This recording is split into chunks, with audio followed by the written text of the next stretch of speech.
เอาสบายดีด็อกเตอร์เด้อสบายดีด็อกเตอร์สบายดีด็อกเตอร์อันนี้พ่อบ้าน ไปอยู่กันห้าง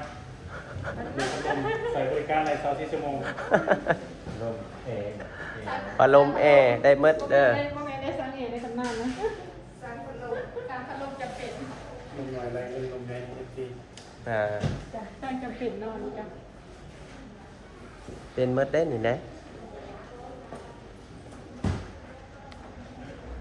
มาเป็นไอ้ดาวแล้วเฮ้ยดาวแค่ได้มาเลย อ้าวดาวลงกับมาทำก็ดาวน่ะเอาสั่งไปได้เลยอาหารไปเลยจะขืนจะไก่เป็นแนวมันเลย เป็นผู้นอนผู้เซ็ตก็เซ็ตผู้นอนก็นอนเด้อ คุณนอนคุณน้อย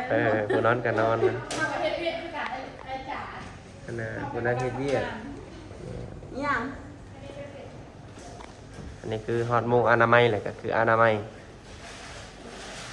คนเจ็บก็เต็ม ว่าเดี๋ยวปวด